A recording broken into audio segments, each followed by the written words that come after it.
All right, ladies and gentlemen, we will begin the next session soon. I understand some of you have asked why the break was too long. We actually wanted to give opportunity for you to view the exhibition because there are some interesting ones. They took some time for them to set up. We hope that everyone has taken their time to enjoy the exhibition that was put in place by FRIM, ICCFS, and Perhilitan. All right, so now we are moving on to the exciting second session. So I hope you all had a good break and enjoyed the discussions and viewing of the exhibition.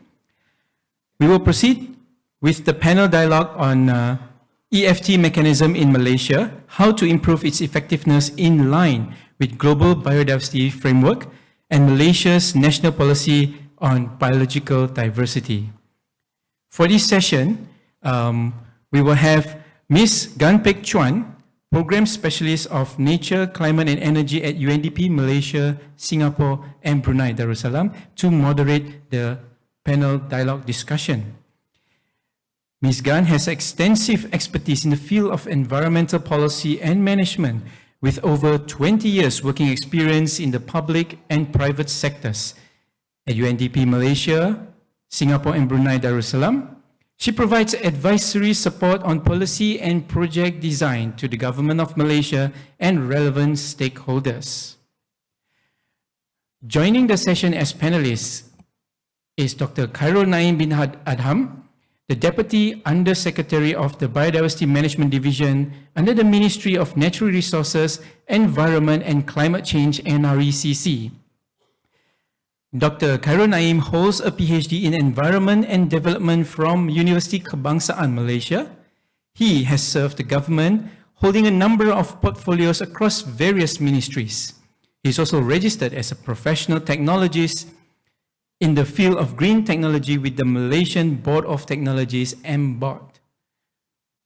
Now, joining Dr. Naim as panelists is Dr. Lilian Chua Swee Lian, Deputy Director General of Operations from Forest Research Institute Malaysia, FRIM. Dr. Lilian has a Doctor of Philosophy in Biological Science from University of Bath, United Kingdom, Masters of Science in Subtropical and Tropical Crop Science and Horticulture, University of London in UK as well. She is also currently part of the Specialist Group on Global Tree Species Survival Commission, IUCN, a member of Technical Working Group for the High Conservation Value, HCV Malaysia, and also a member of Convention of Biological Diversity Ad Hoc Technical Expert Group on Indicators for the Kunming Montreal Global Biodiversity Framework.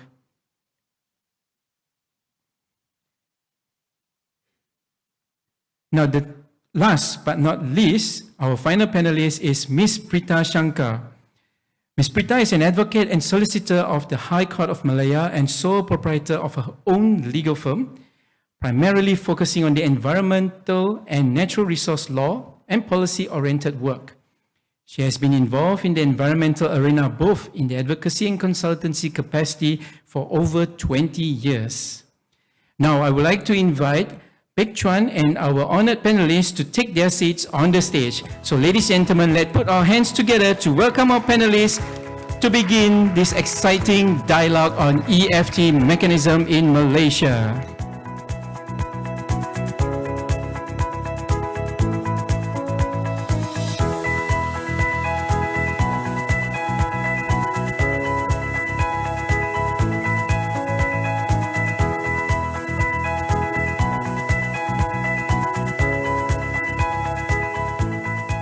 So without further ado, I will hand this dialogue session to the moderator, Ms. Gan Pek Chuan. Pek Chuan, the floor is yours.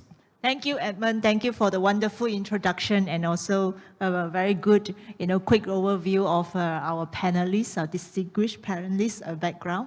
Today, we were going to talk about a very interesting ecological fiscal transfer, a fiscal instrument that have been in introduced back in budget 2019, as well as it has been introduced, since 4 years ago.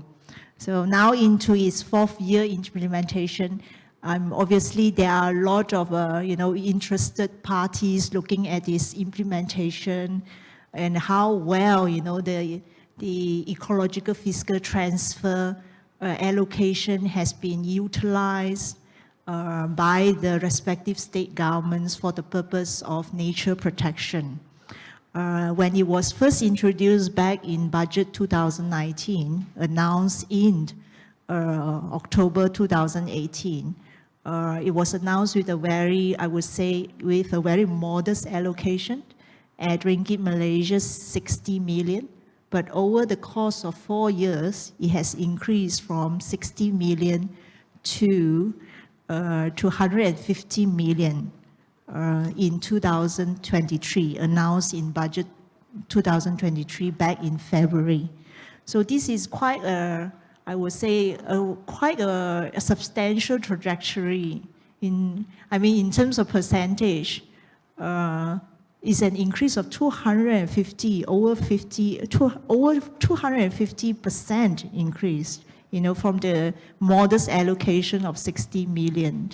Obviously, with this increase and with the global development at the stage, as you know, back in December 2022, the global communities has signed on and member states have agreed to adopt the Kunming-Montreal Global Biodiversity Framework and its 23 targets.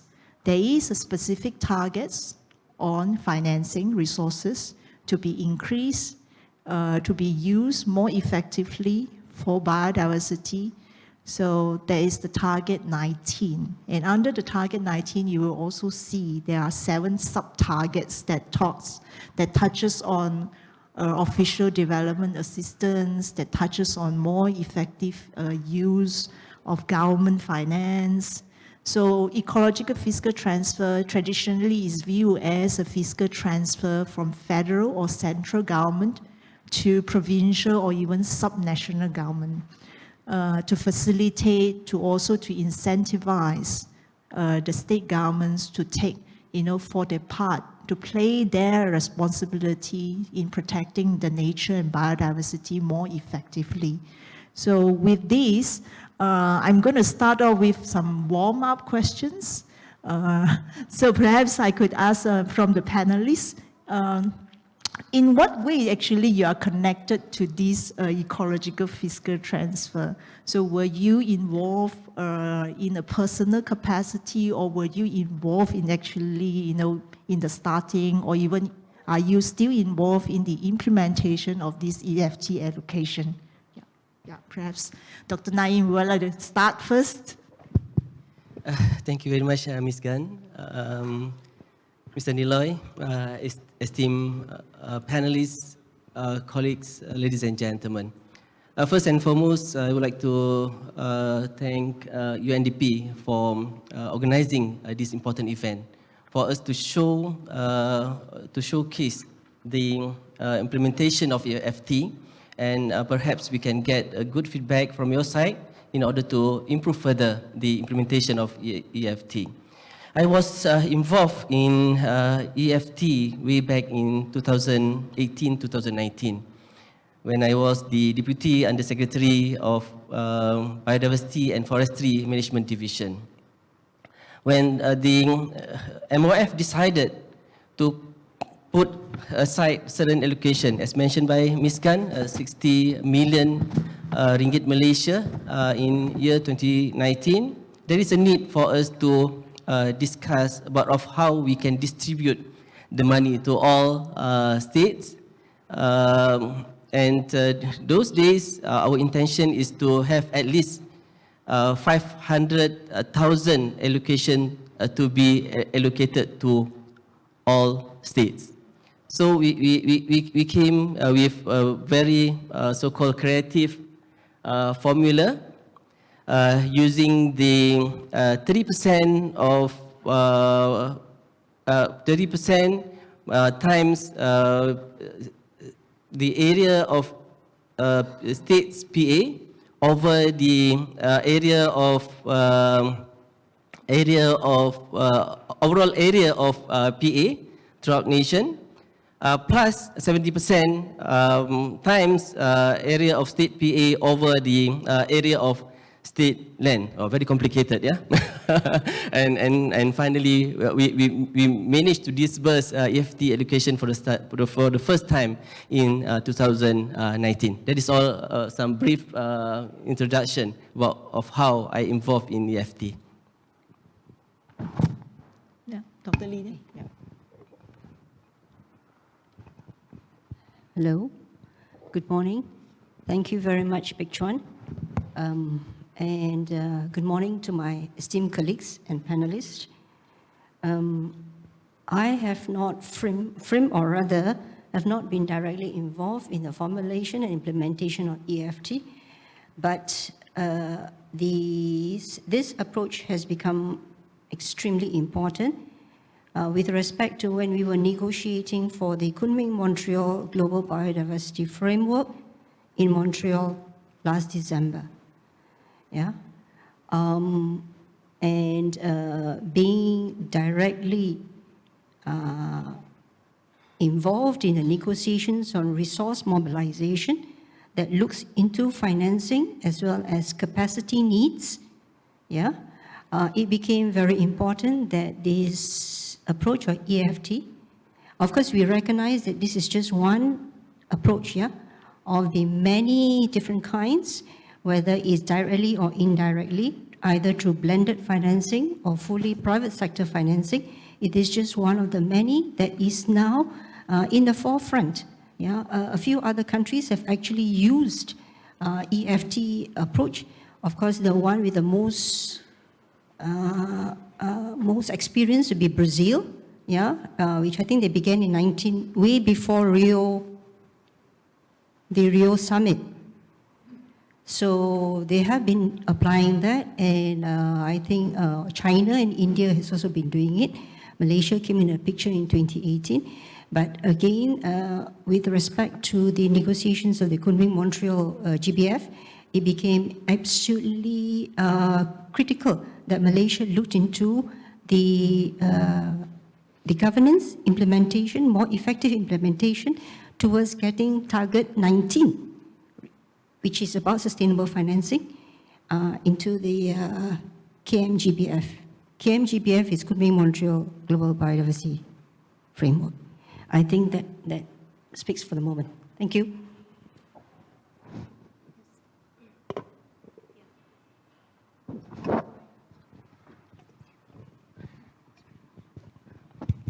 Yes, good morning. Thank you, Pek Chuan. Good morning to my fellow panelists, Niloy, and to all the attendees this morning.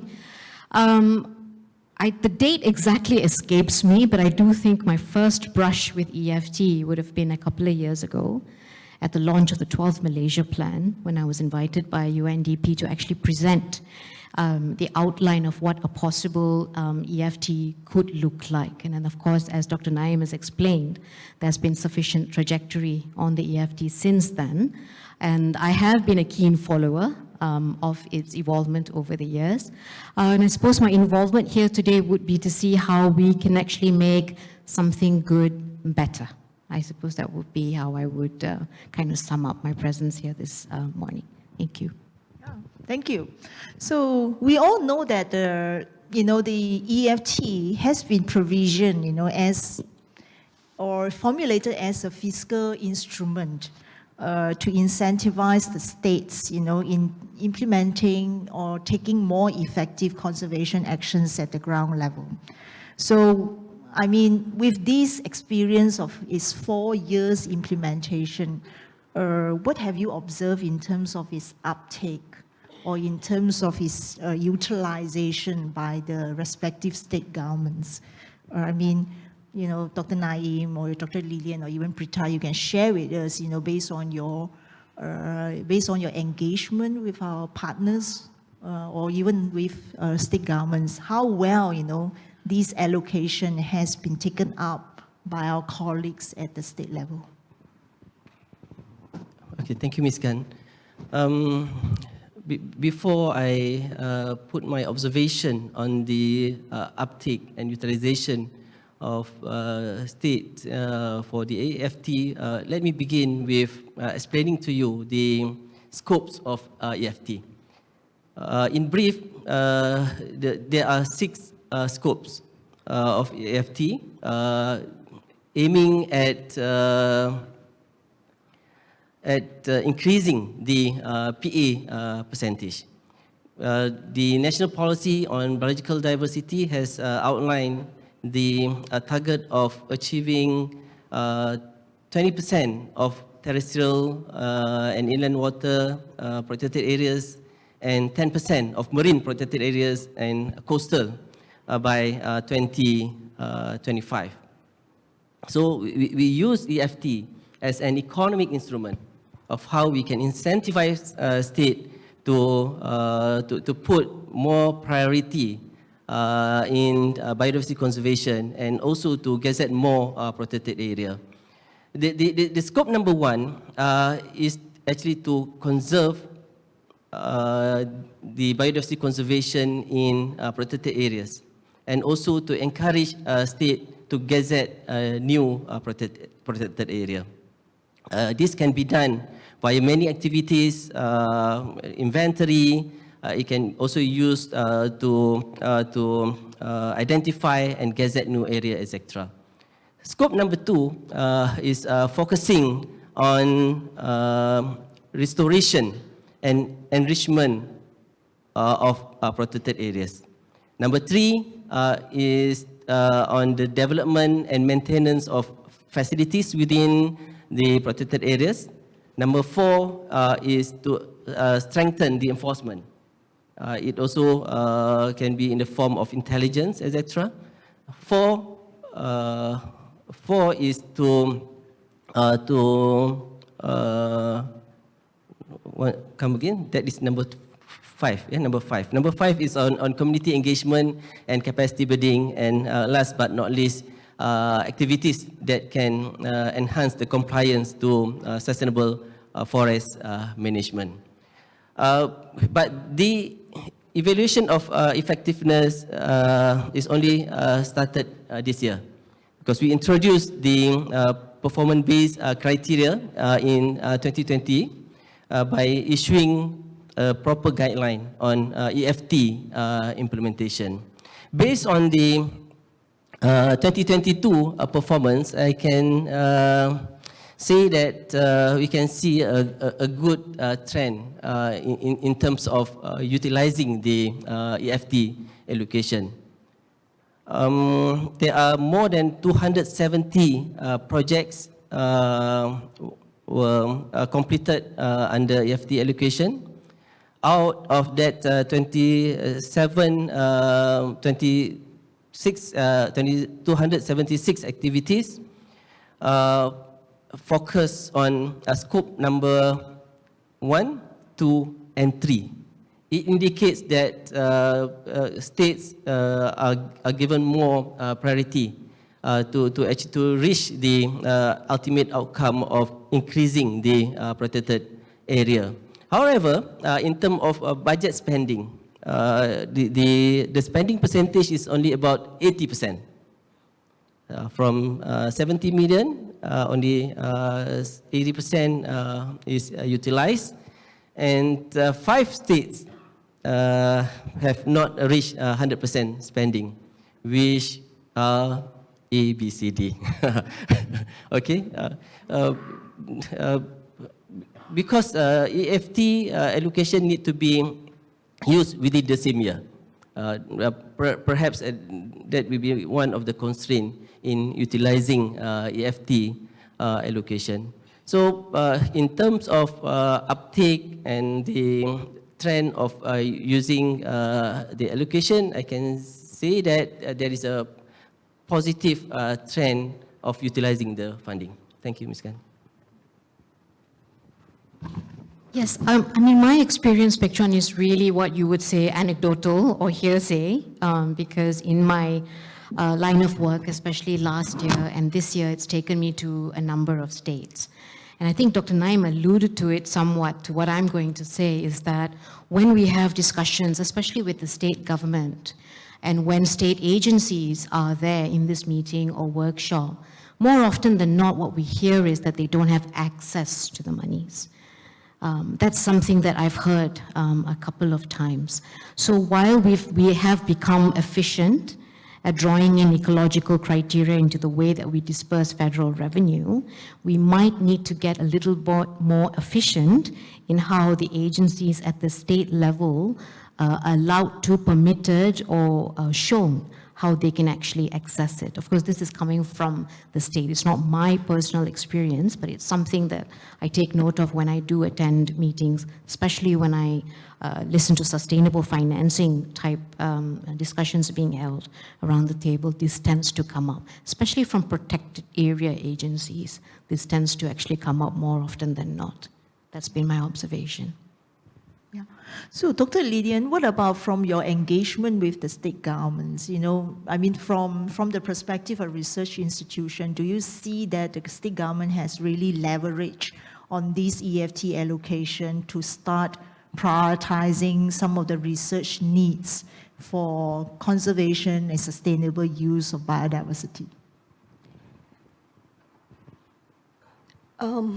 I would like to come in from the angle of the biodiversity richness that we have in the states. Yeah.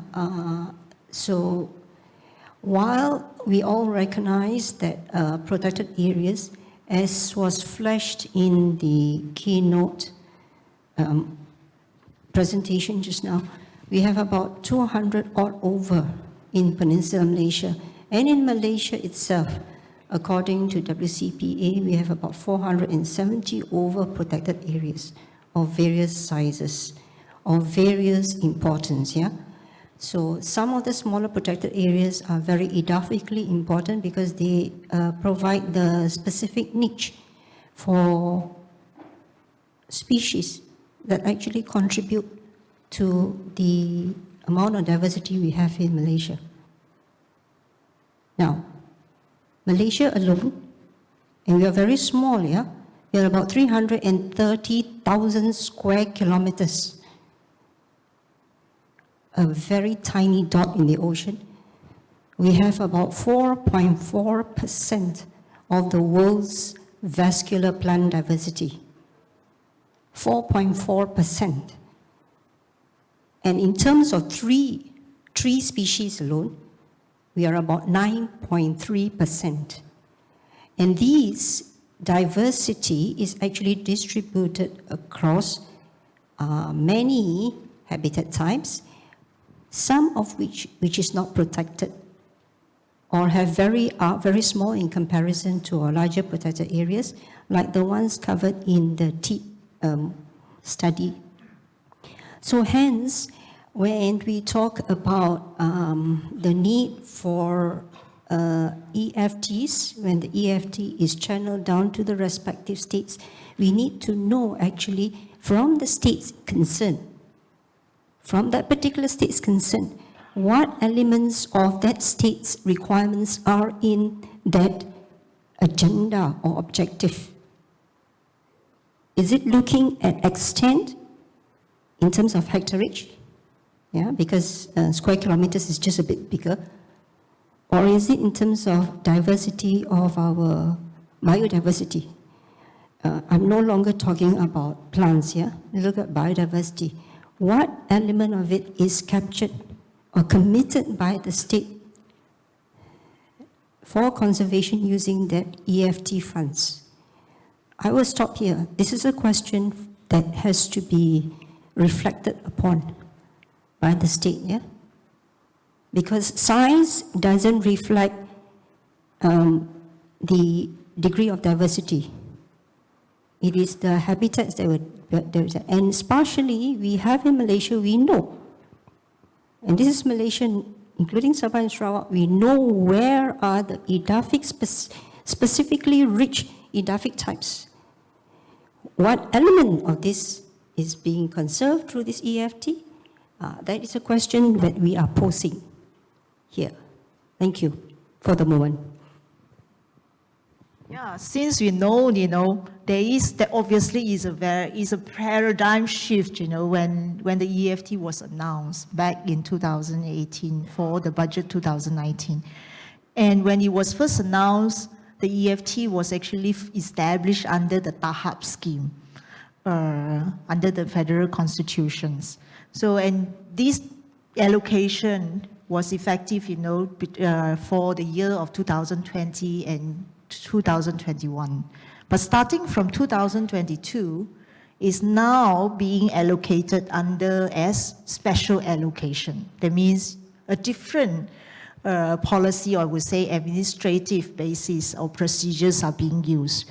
So I just like to find out, from the panelists, how was this change, of procedures affect the establishment of the criteria or even the distribution formula for the EFT allocated for the state government? As well as, what does it mean, from the policy and also from the legal perspective? Does it make the EFT allocation more robust, more predictable, or even more sustainable in the long run? Yeah, perhaps. Prita would like to start first, since she's an environmental lawyer in practice. I knew you were going to put me on the spot. All right. In order to answer that question, Pek Chuan, really, I think you have to take a step back and go back to the inception so that the implication or the nuance between the two is clear. All right. So when it was first introduced, all right, going back to the beginning, how do fiscal transfers happen in Malaysia? They primarily, from the federal government, intergovernmental fiscal transfers happen when there are grants from the federal government to the state government. And there are primarily two types of grants. There are mandatory grants, and there are, of course, discretionary grants. But collectively, they are known as statutory grants. All right? The mandatory grants in Malaysia are granted based on capital, population, it's known as the capitation grant, and the other one is known as a state road grant. The capitation grant, which is calculated based on the population of the state, is a general purpose grant, which means the states can use it for developmental purposes. The other one, which is the state road grant, is a more specific purpose grant, which is used for road maintenance and all those kinds of things in the state. Then you have discretionary grants, which come under the purview of Article 109 sub 6 of the Federal Constitution. This is a little technical, but it's important to understand the origins of the legal framework.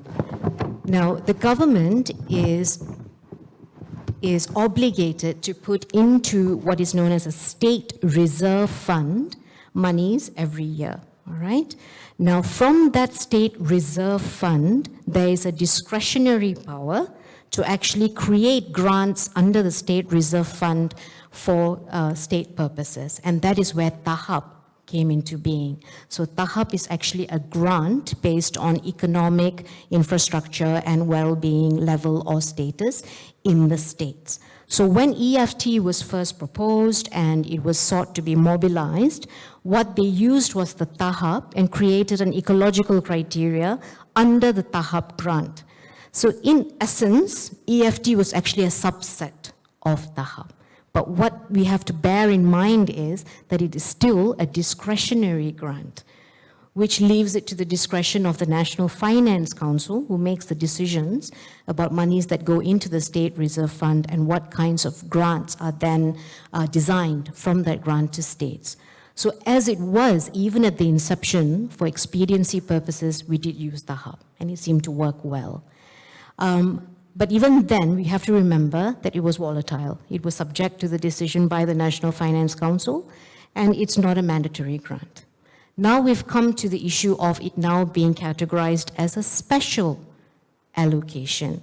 Now that I'm not too qualified to comment on, though I can say that it has to be distinguished between a special grant in the Federal Constitution. Oftentimes people use this interchangeably, but it's actually very, very distinctive. A special allocation is not a special grant. Under the federal constitution, only Sabah and Sarawak receive special grants. So a special allocation is probably something else, which I suspect, and I think Dr. Naim can clear that up, is probably something that happens under the normal budgetary system where an operational expenditure or a special disbursement is made and a supply bill is probably needed for that purpose. But Dr. Naim will need to confirm that. So going back to your question, I would actually think there's a slight relegation happening already.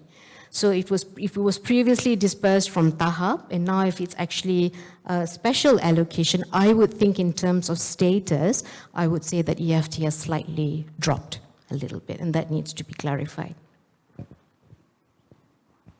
Okay, thank you, Ms. Prita.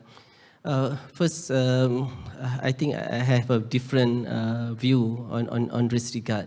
When the government decided to put EFT under special allocation instead of putting it under TAHAP. Once again, TAHAP is referring to the economic infrastructure development, well-being development based grant by the federal to the states. The idea to actually provide special allocation is to put more emphasis on the need for biodiversity conservation. Because National Finance Council is not only put it under the special allocation, but also has announced that EFT will be given annually. But they do not mention about the quantum of EFT. But from 2021, 22, and 23, we can see a very positive progress, whereby from 2022 to 2023, the amount has increased to 150 million. It is about 53%. The idea of putting it under TAHAP, firstly, is to get state to aware about what is EFT is all about. Because when we put under TAHAP, state has also their discretion in determining the priority. It perhaps not be using for environmental related activities. But when we have, and when we put it under special allocation, we also issued a guideline. The guideline outlined a very clear in terms of the scopes of EFT, what are the implementation mechanism, what are the disbursement criteria, as well as what kind of reporting that need to be done at the state level. That is number one. But when we look at legal framework, from my point of view, the guideline itself can be considered as a legal document that need to be adhered by state level. State are given autonomy to decide their priority. State are also given autonomy to spend the money, to ensure that the money can be spent within the same year. And state is also responsible to do the periodic monitoring. Another important point I would like to highlight here is that the guideline also outlined the need for states to take into account the performance base, where they will get more if they perform better. They will get a higher amount of EFT allocation if they gazette new protected area. They will get more money if they focus on scope number 1, on managing more effective of protected areas, scope number 2, on putting more efforts on restoration and enrichment, and also improve the facilities within the protected area.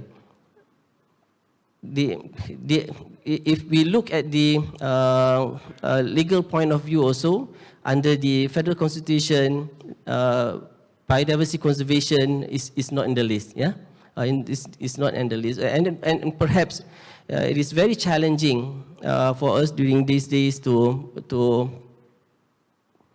amend or to enact legal provision, but it will yield a very good result if we can do. And perhaps when the government has announced the annual allocation of EFT, and we have also already provided the guideline, we can strengthen the implementation by having perhaps an agreement between federal and the state to reach a certain KPI in order for them to get continuous EFT education following in the following years. That is my first reaction, Ms. Gan. Thank you, Dr. Naim, and also, yeah, Dr. Lidian.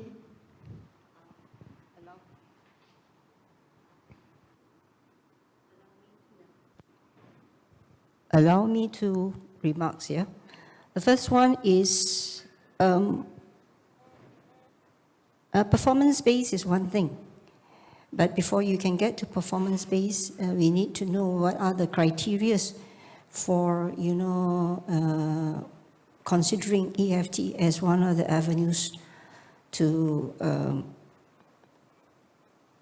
get assistance. The criteria will vary between countries, and I think we are not here fully aware of what are the criteria that Malaysia is currently using. Perhaps it would be helpful if this is shared. The second comment I would like to take up is that regardless of what processes that is being used, like in the past was TAHAP, now you went to special allocation. In the near future, it can transform into something else. The mechanism can transform into something else. But what is important is that there must be a sustainable annual, what they call budgeting allocation meant for such purposes. And if you're looking at target 7 of our current NPPD, National Policy, which is due to be revised because of KMGBF, then we still have a long way to go. Because you're talking about expansion of new protected areas as well as management of current existing protected areas. Yeah, the factors that Dr. Naim shared just now with us, the six factors that dictates how much funds how much EFT funds the state is going to get. So the important thing is having the sustainability factor through the long-term years, because we already recognize in 2022, it is clear that the global biodiversity financing gap, and this is gap, yeah, is about USD 700 billion, not million, yeah, that is needed to address just biodiversity. You're not talking about climate change. So this 700 billion USD gap is bound to increase as more and more ecosystems around the world becomes more degraded. And our consumption patterns have not changed. So with that reality, we need to ensure that the processes, however it may change, but there must still be an increase in the allocation of EFT funds. Thank you very much, Big John.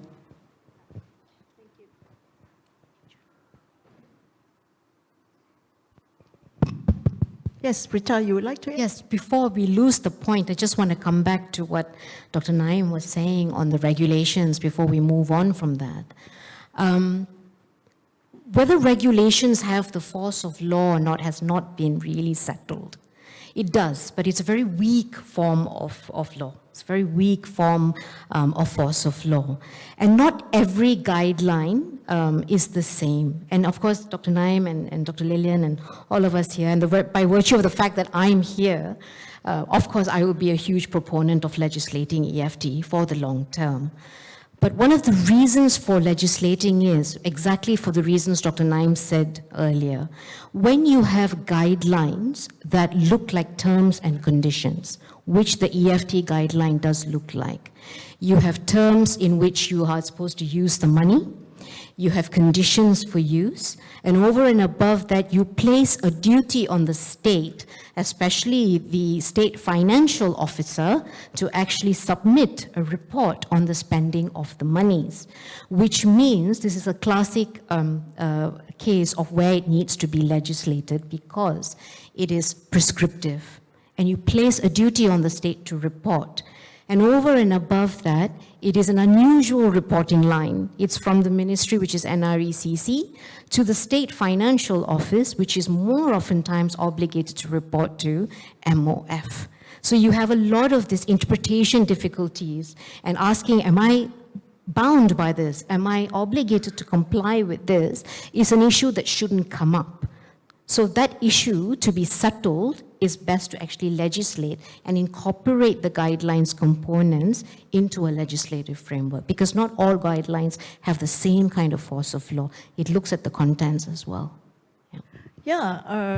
Obviously, I think this is a very positive shift, when we started allocating EFT. When you talk about having a legislative framework to manage the EFT allocation, it's not just about having the criteria and all that. There's also another aspect to EFT allocation, which is the source of income that continues to allow cash and a budget to flows into the EFT. So if we are just based on the guidelines and announcement that comes out with annual budget speech, how do we guarantee or at least ensure there is a continuous flow of allocation into EFT purposes?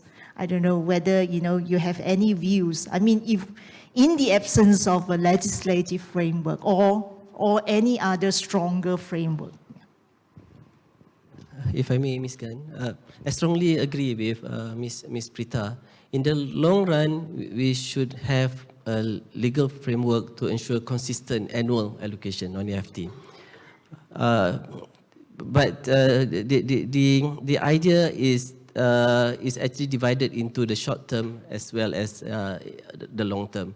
In the short term, perhaps we can use, as mentioned by Ms. Prita, the weakest legislation. We use a guideline to guide our stakeholders to fulfill with all the term and requirement. And if we look on the standard practice, also the allocation is solely based on the fiscal situation of our country.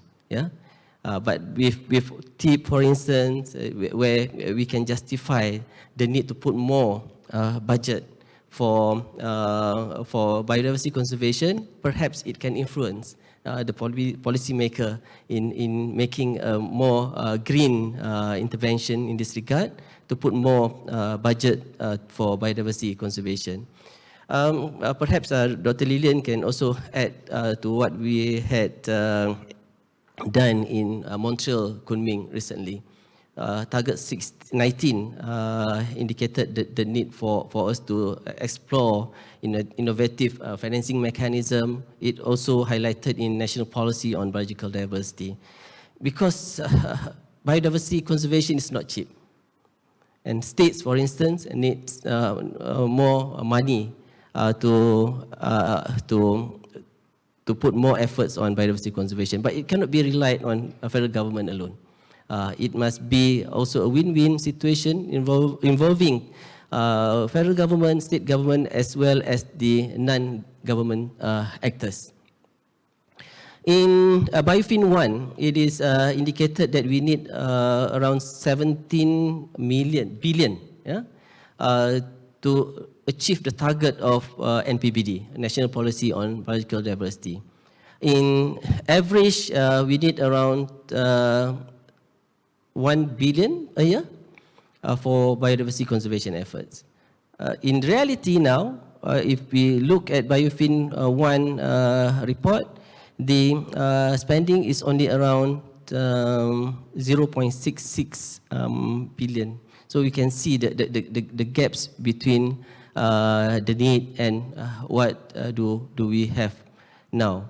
During the negotiation, many parties of the CBD suggested that at least we put aside a percentage of GDP for biodiversity conservation.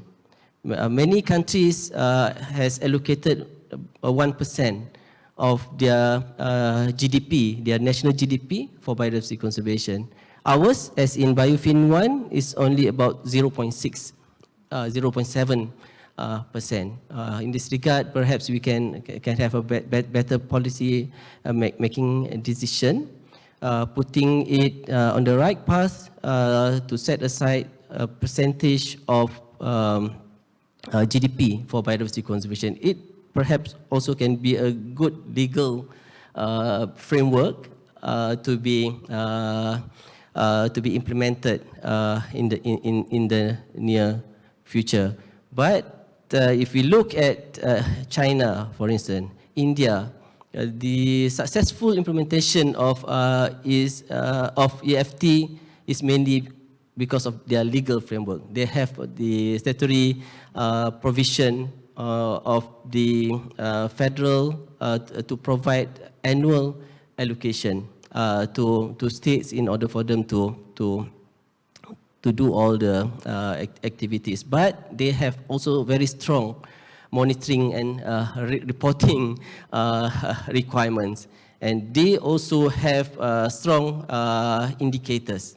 Whereas our indicators perhaps is more towards quantity, they are more on quality. China, for instance, they introduced environmental quality index, environmental pollution index as a measure of the allocation disbursement.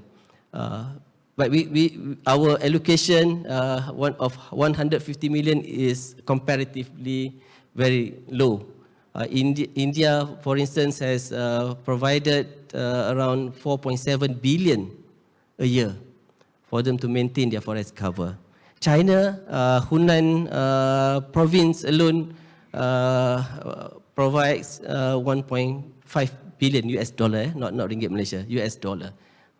It's about 700 over million only for one province. We can get a better understanding by looking at how EFT are implemented throughout the world, because India, China, for instance, which is near to us, has implemented EFT since 2005. Then I think there are many room for us to further improve our EFT, especially in the form of policy and legal framework, as well as to improve the operational mechanism. Thank you.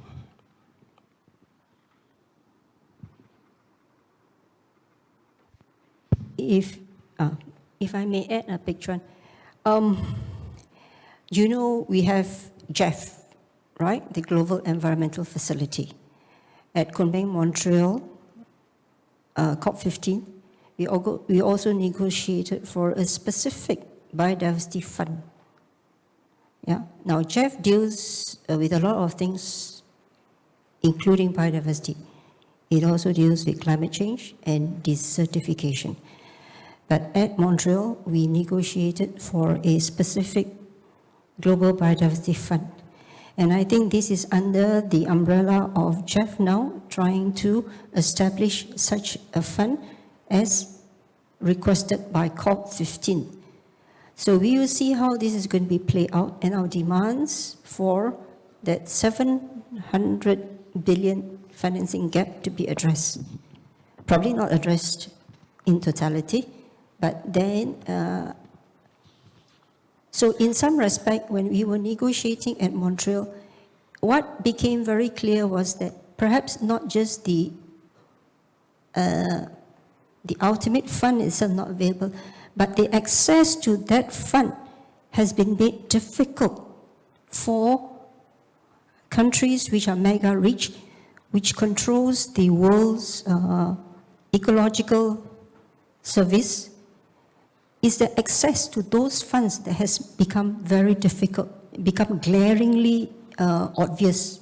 Yeah. So apart from just having the Jeff to look at creating a new global biodiversity fund, we are also looking at how to simplify access for countries.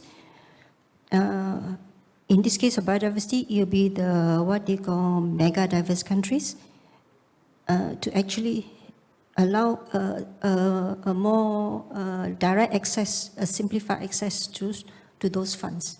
Okay, I think that's for the moment. Thanks.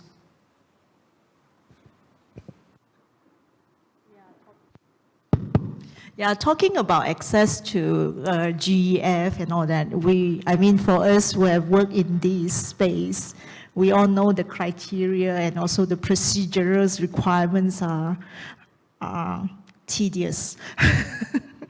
Yeah, but just to let you know, I think the EFT allocations provided by the government of Malaysia indeed gives a very positive signals, because they are, I mean, for access to GEF, there are two portions here. You have the grant as well as the non-grant instrument under GEF.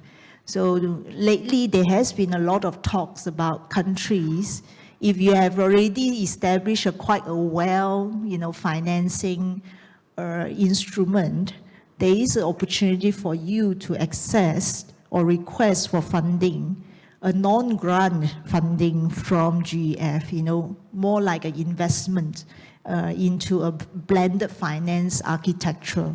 So there is such an opportunity. This is something perhaps, Malaysia, can leverage based on, this is how much Malaysia government has committed upfront, with our EFT allocation and our development and operating expenditure. Then perhaps, you may need to set up such a facility to attract a better access or even, investment from this international fund, or even potentially, from this going to be established Biodiversity Fund. So coming back, okay, obviously, in these EFT, mechanisms, we have the federal government is allocating and channeling funds to state governments. And the main recipient, from the state is actually the state treasuries.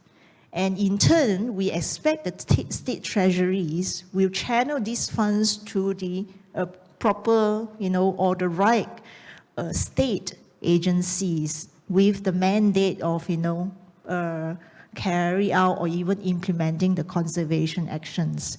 So what do you see now with the current situation, even though, of course, we have a guidance, sort of like giving them the terms and conditions on how to utilize the EFT allocation. But after all, you still need to go back to the states, where the states' treasuries or the state governments need to come up with sort of like an internal procedures where they can channel the funds to the state agencies. So what do you see now? Is there any constraints or even challenges or any actually a room for state treasuries or the relevant, state governments to make some flexibilities in terms of their disbursement and also utilization of these funds according to performance base? Maybe Dr. Lilian, I see your hands already. I spoke just now about criteria based. So I think that is very important. We need to know, and perhaps it has to be same throughout the whole Malaysia itself.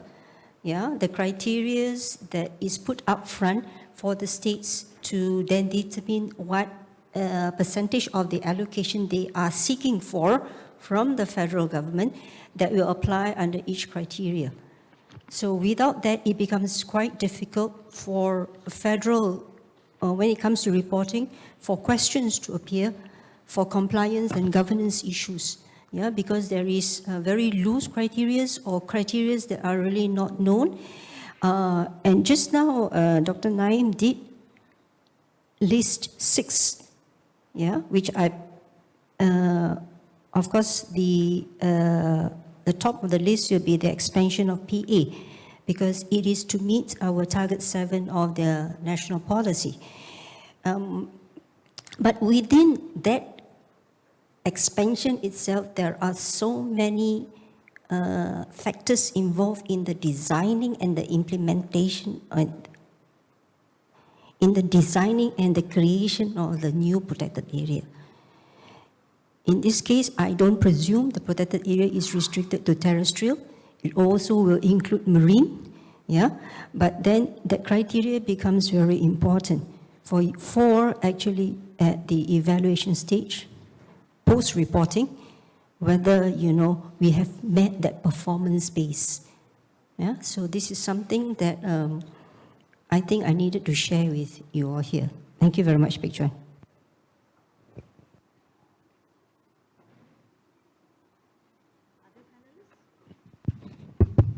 I would like to respond to what have been highlighted by Dr. Lilian on the criteria of disbursement. It has been clearly stated in the guideline, whereby we put a score for each of the scope. The highest is 10% and the lowest is 2%.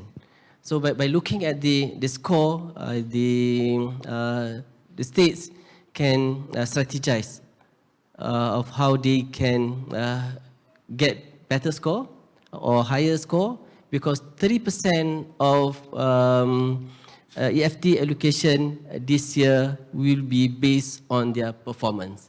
If they get 30%, they get higher. If let's say they don't do anything, or they put the activities under the scope 6, for instance, they will only get 2%. So it will reflect in the total EFT allocation that will be received by the states. It has been outlined in the guideline, and the guideline is also in the public domain. As I mentioned earlier, we give the autonomy to state financial officers to determine and to strategize the use and the utilization of EFT. But we have to admit that the amount of EFT allocation is relatively small, and they have to share all the allocation with many implementing agencies. I think if, let's say, we can further build up our capacity in putting a better planning for EFT usage, it will be good. Because I should mention here that there is a state that very seriously take into account the need for their EFT allocation to be increased in the next year. They come with EFT plan.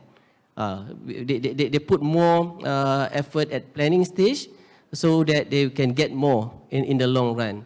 And it will also get a more sustainable one, because it cannot be putting EFT here and then the next day put another project. It must be properly strategized to get the impact of EFT implementation. On what protected areas are covered under the guideline, in brief, protected area can be permanent reserve forest. It can also be wildlife sanctuaries, environmentally sensitive areas. What else?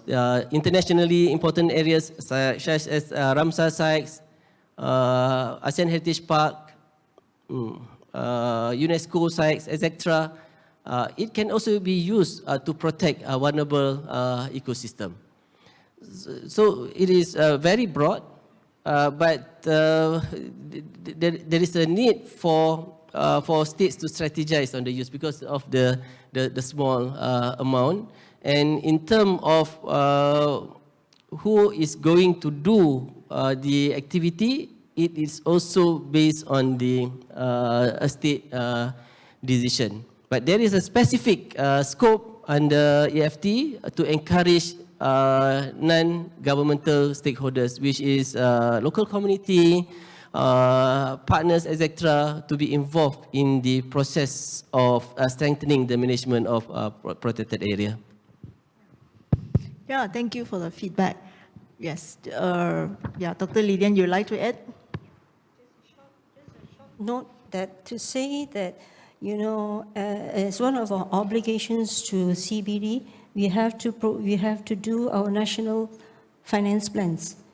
So elements like this, EFT, as well as other blended financing mechanisms we have practiced, including PES also, and the other thing can go into the national financing plan, right? So I think this is a very good, one of the very good mechanisms that Malaysia can leverage ourselves to get these overseas development assistance that we need to address our financing gaps.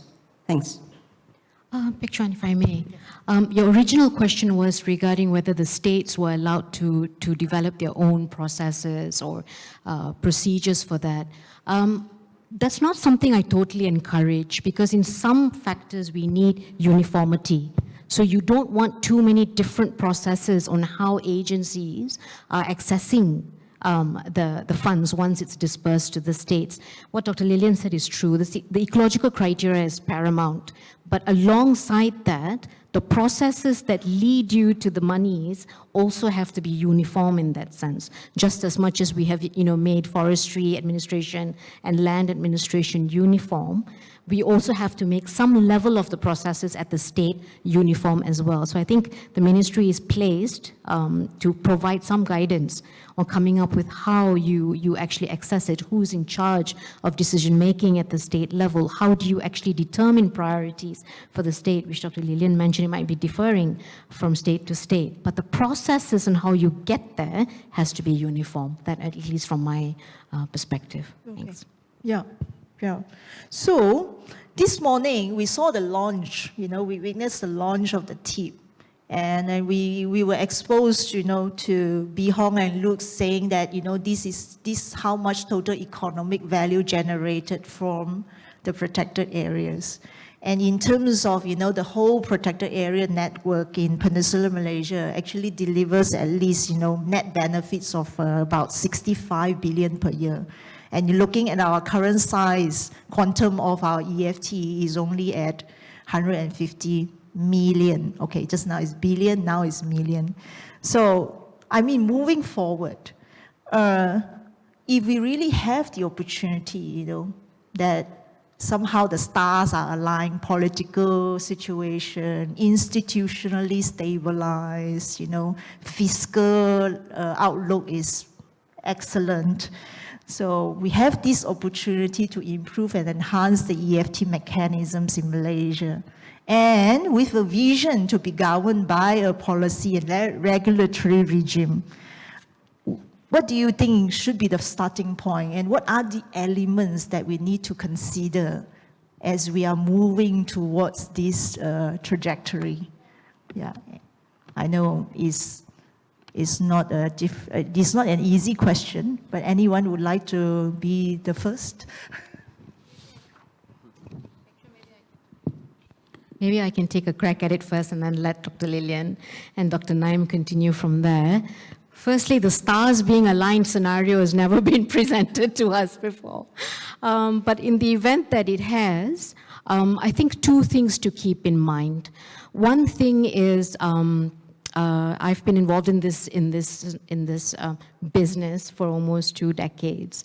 And more oftentimes than not, when you propose laws, especially new laws, not even new laws, when you talk about amendments to current laws as they relate to natural resources and forests and wildlife and pollution, there's always a little bit of a resistance. There is a resistance, and it takes a lot of time before even amendments are recommended and executed.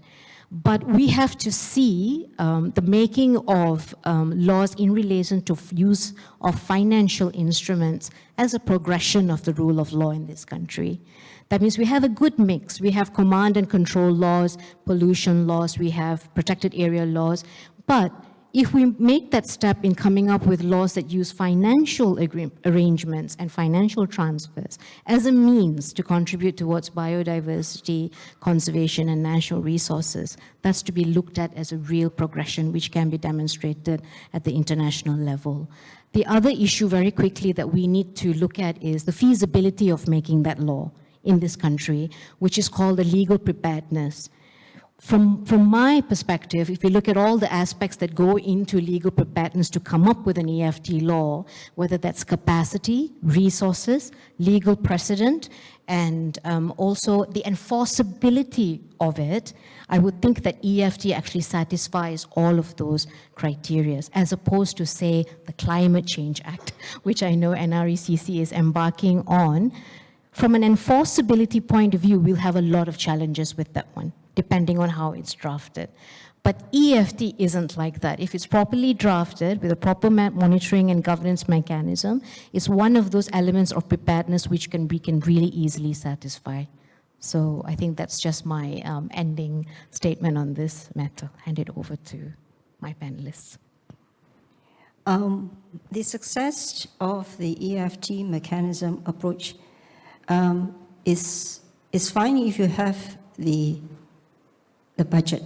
But if you do not have the most important enabling mechanism under each, the capacity of the country to execute that allocation at the state level, at the district level, then it becomes pointless.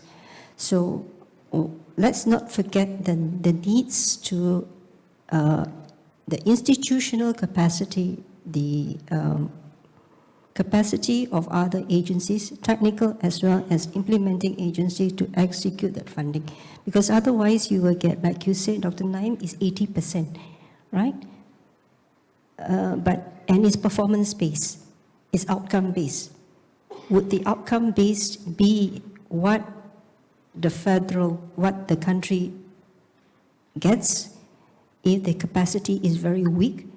Capacity to implement is very weak. And capacity to implement will be one of the main issues that relate to the success of that conservation measures. So I would like to leave this thought that we need also to capacity build, other local actors, not just actors, main actors at the federal and at the state level, which is UPenn, but actors at the local level.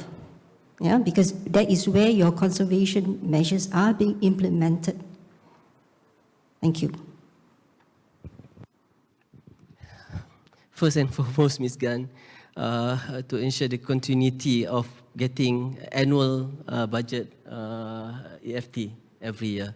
For this reason, we need a very good scientific evidence to convince our policymaker. Mr. Mac is here.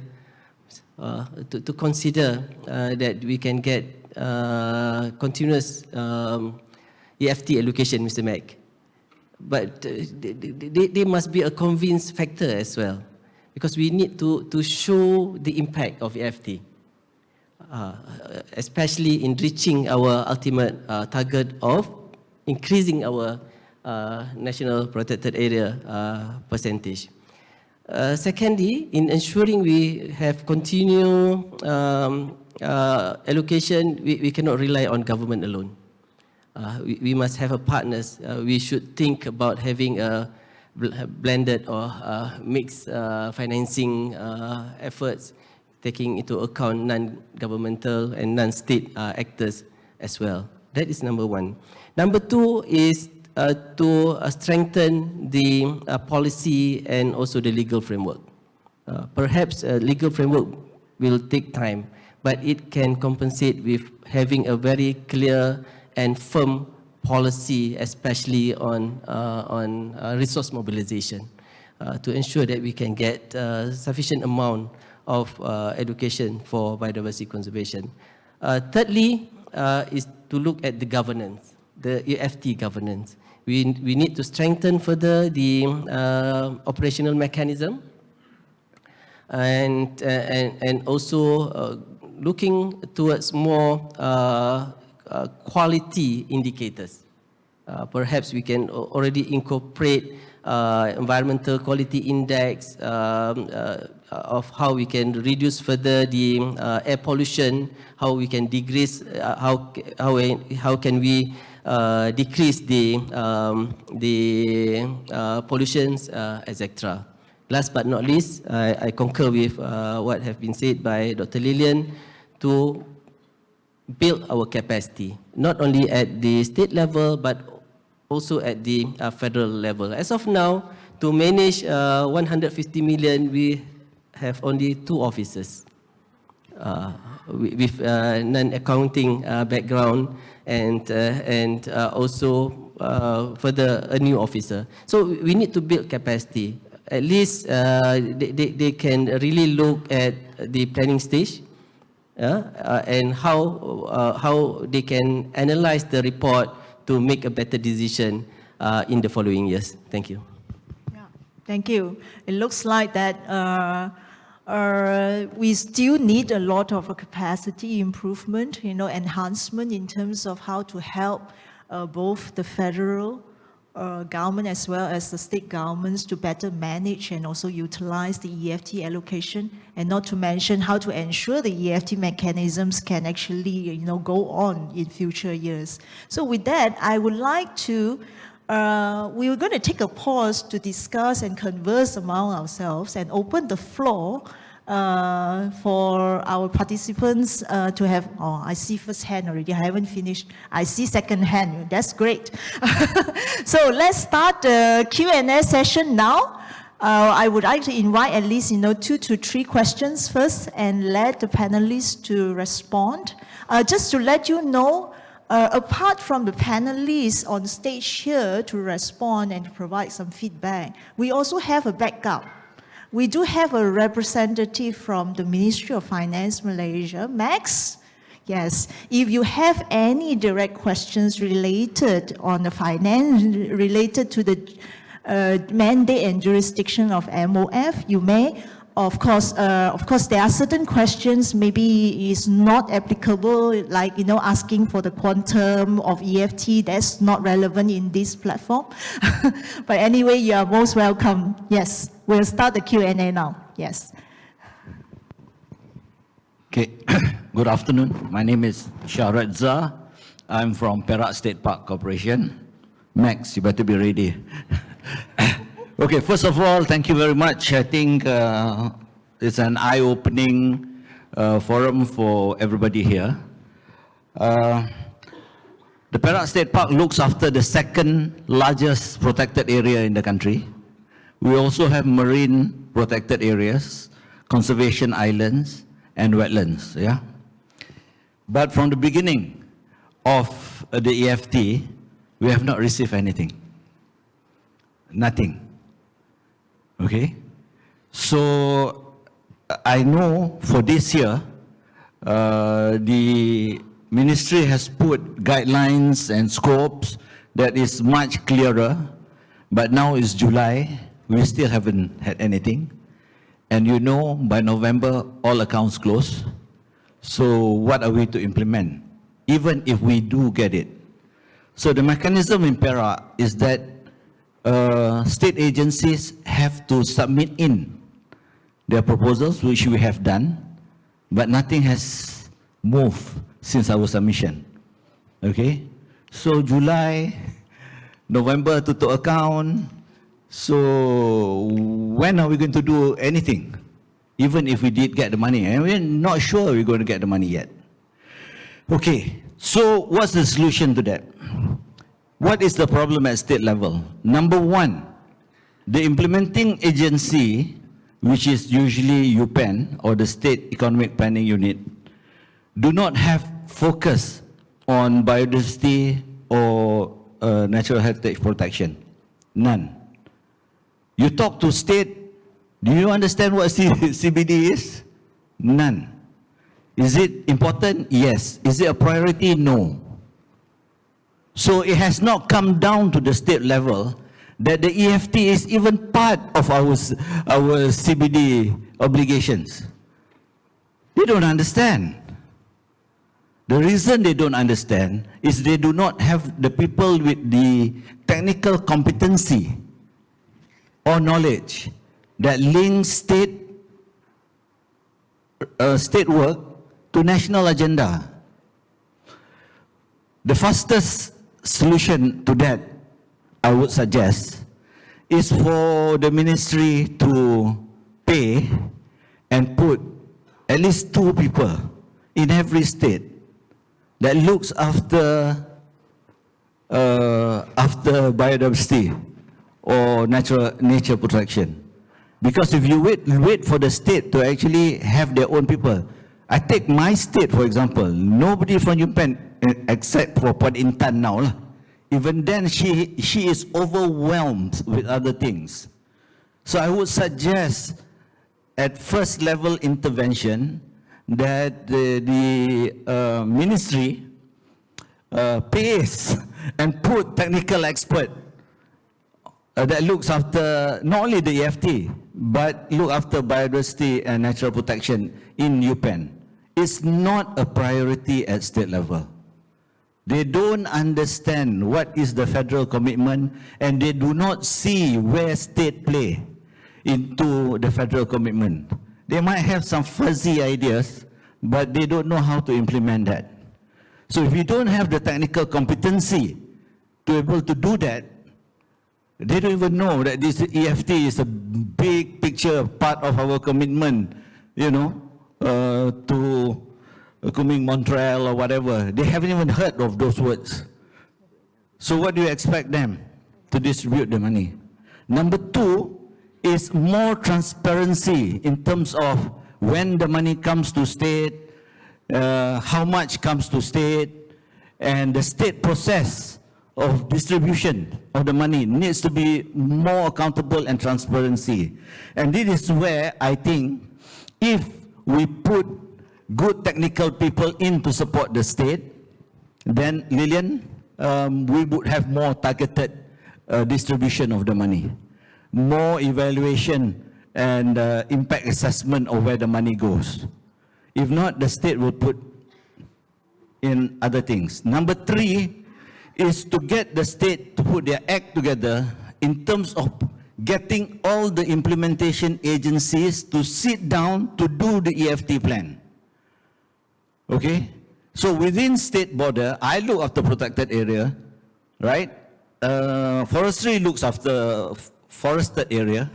Some probably under categories of protection under the Forestry Act. But none of us are called ever to sit down and look into what we do with the EFT. How do we strategize the EFT for the benefit of biodiversity or natural protection? We've never been called because nobody in UPenn or the State Treasury has the inclination of what to do with this money. So please, I would suggest first level intervention is to put competent technical expert to assist the state. If not, it will never ever be a priority with them. Okay?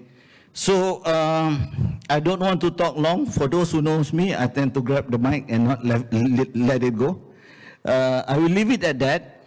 And I know where Prita said just now that she heard this from the state level implementation. It's from me lah, most probably. You know, grousing over not getting a single cent of the EFT. So I'll leave it at that. Thank you. Okay, thank you. I see second hand. Let's take that second question, then we will let the panelists to respond. There. Yeah. Please introduce yourself. Hello, good morning. I'm Zara Pang from WWF Malaysia. First of all, I want to say that I think the EFT is a great initiative. WWF has always been very supportive of the EFT. I guess my question is about the original intention to incentivize states to gazette protected areas. As we know, states are limited in how they can raise funds. with land being one of their main sources of funding. So given that, I wonder, if a state can use their land to carry out economic activities, and then they can then use that money that they gain from carrying out those economic activities on anything they want, what is the reasoning for limiting the EFT to biodiversity spending? Because then that puts a tension between whether the state, will go on to gazette an area for a PA or to use that area for economic activities. So that's my question. I also wanted to point out, maybe to Ministry of Finance, that 10 billion ringgit valuation for the PAs means that 150 million allocation for EFT is only 1.5% of the value that the terrestrial PAs are bringing in Peninsular Malaysia are bringing to Malaysia. And that also, I think a value came out in 2021 of the floods, the end of the year floods. The cost of that was, I think, 6.4 billion. So when you look at 150 million ringgit, it does look very small. But yeah, that's just something I wanted to point out to Ministry of Finance. Thank you.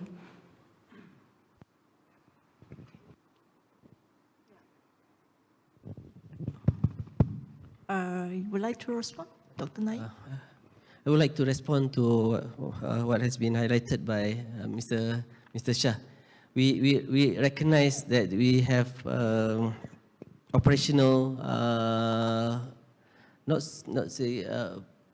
operational hiccup in this regard when the capacity of managing and implementing EFT is not there, Ms. Gan. We realize that, Mr. Shah. That is why we are now embarked to BIOFIN 2. Ms. Gan and UNDP will explain further on that particular project and what are the objectives. But the idea is actually to give autonomy to the state level.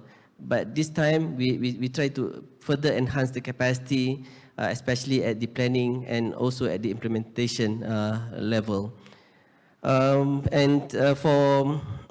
translating DKBK and integrating DKBK, DKBK is referring to Dasar Kepelbagaian Biologi Kebangsaan, or in English we're referring it as MBSEP.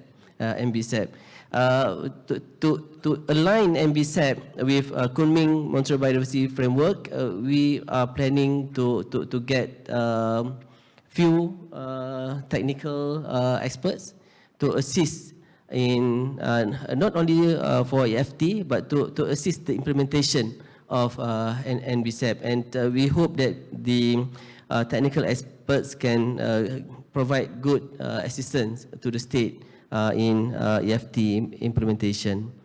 On the scopes, I think we have a very clear scope in our guideline.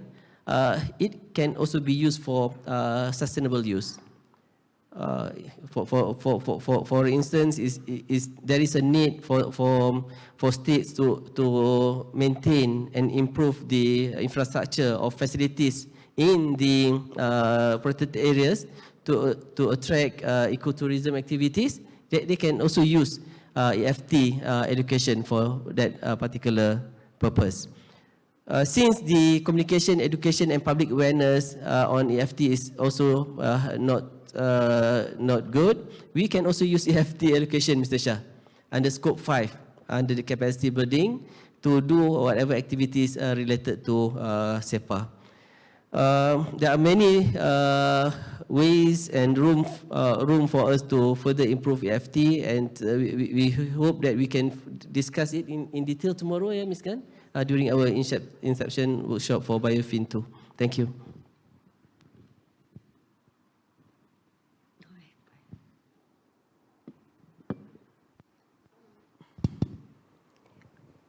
What Shah has just said was just an iteration of the need for capacity building. Maybe I was referring to the federal level, but it also applies to the states. Yeah, not just Perak, but also the states with very, very large specialized ecosystems. So that applies there. As with regards to Zara's comment, yes, the EFT is meant, one of the purposes of the EFT is to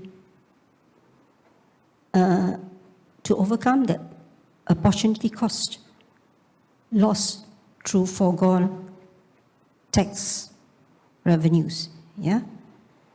But however, as you know, if you're just looking at protected areas, under the IUCN protected areas management category, there are many users.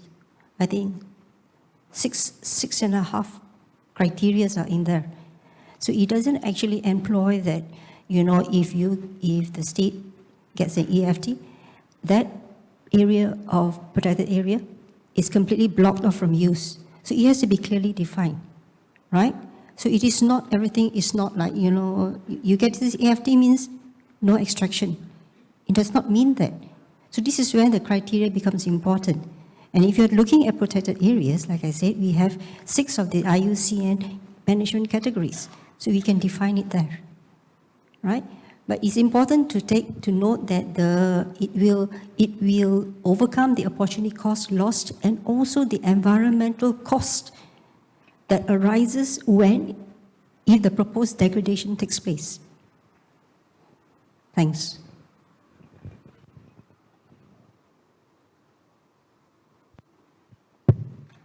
Yeah, I can't settle in Cik Reza's grouses, but I do agree that more and more UPenn needs to be brought into the fold. And this is not just about EFT or capacity building on EFT.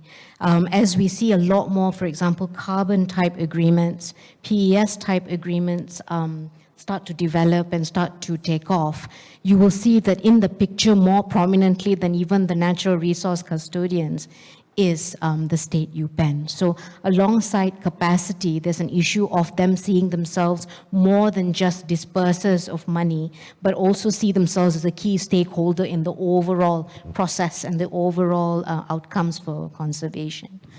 On WWF's question, I think we still need a lot of policy reconciliation on EFT. I think it's not enough to purely say that we have EFT to incentivize the state. I think it needs a lot more alignment, policy alignment, and what is really the motivation for EFT in Malaysia. So what has happened is there was an acceleration of EFT, but not a lot of time was spent on really coming up with that real policy alignment between the disbursement and the objectives at hand, especially from the federal perspective and really at the state perspective. So if there is a BIOFIN phase 2 or other initiatives that the ministry is embarking on, it might be good to look at some of these fundamental questions about the design of the EFT in Malaysia based on this necessary policy alignment. It doesn't have to be restricted to incentives. Of course, when you talk about incentives, it's naturally supposed to be an autonomous use of the monies.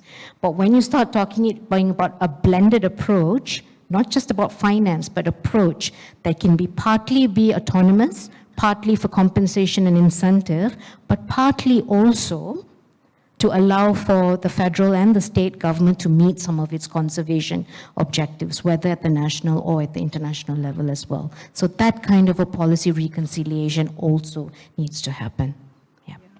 Yeah, you have a valid point. There's also a larger issue behind, you know, the wealth distribution according to the distribution of legislative powers between federal and state. You know, state governments, most of their revenue sources still comes from natural resource extraction activities, unfortunately. So unless there is a fiscal reform on the way how we distribute the wealth between federal and state governments, on the tax, on the levies, on different types of, you know, revenue sources, then of course, EFT is just one step, but it's just one remedy out of the whole of, you know, the suite of different measures of fiscal instruments, where ultimately we still need to deal with the root cause of how we distribute the wealth among federal and state government.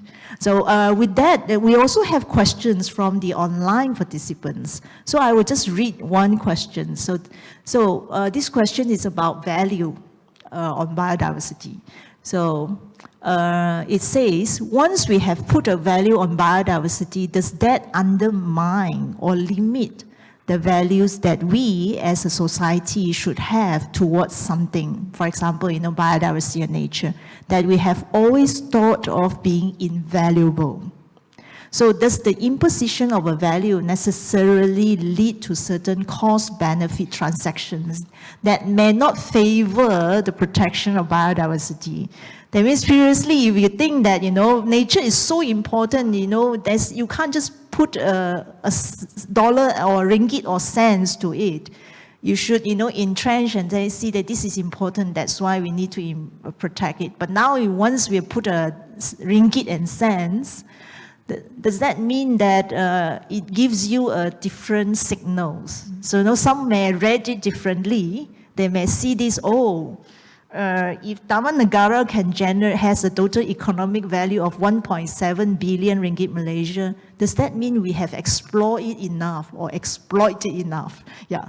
Okay, I think I will open this to, to the panelists, as well as anyone who would like to respond. Well, I have a lot to respond, but maybe we can open it to the floor. Yes.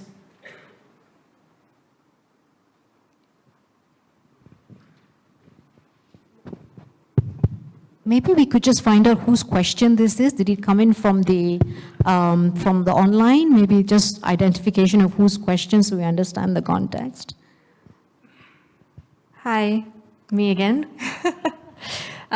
As an environmental economist, we do always get these questions, and I think my response to that is, what have we seen historically? I think historically we've seen that even though we have said, nature is priceless, what we've seen from decision makers is that, there are other higher priorities than nature.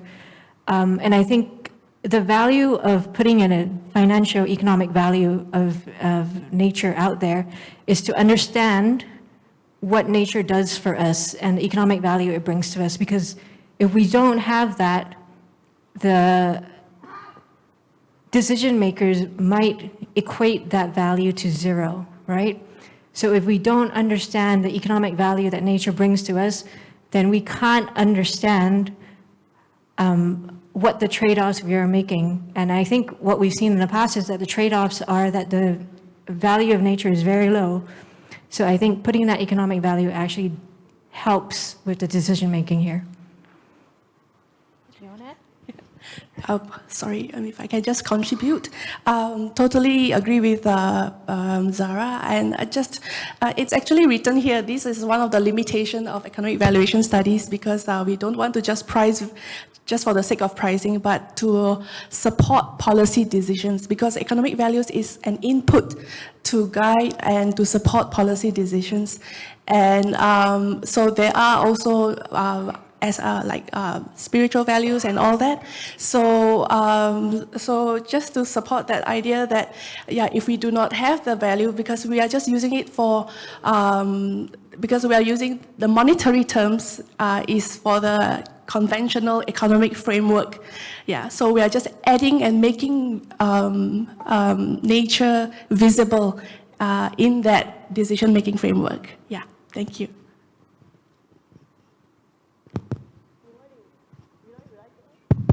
Eloy, you'd like to add?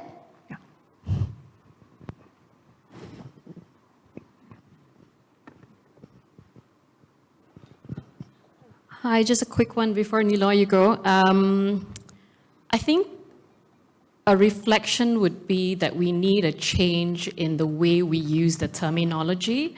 We've heard today the terms natural resource and exploitation. I think we need to shift that to language that would be a lot closer to what it's actually worth. So using the term natural capital, for example, and the protection of the asset and asset under management. So all those terms would be needed for us to shift the language, because we don't want to exploit the natural capital. We want to protect the asset. and how it can continue to give value to us over time. So that's, I guess, the first reflection to make.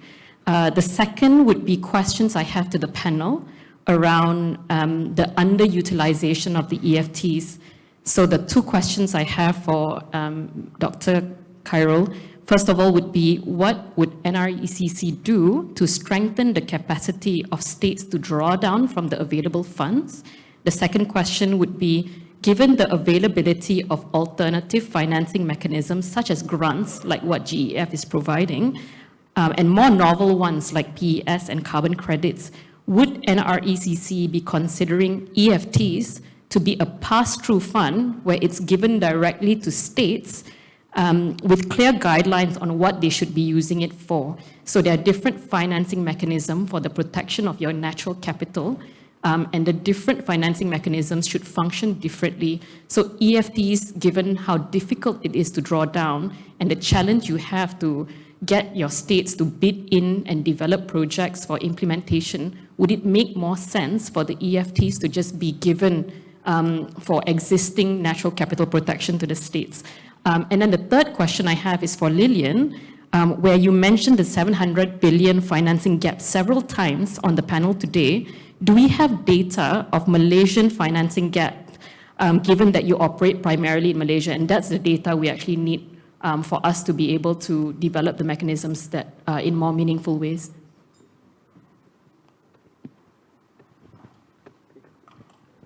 Thank you for the question. I almost forgot about the first one.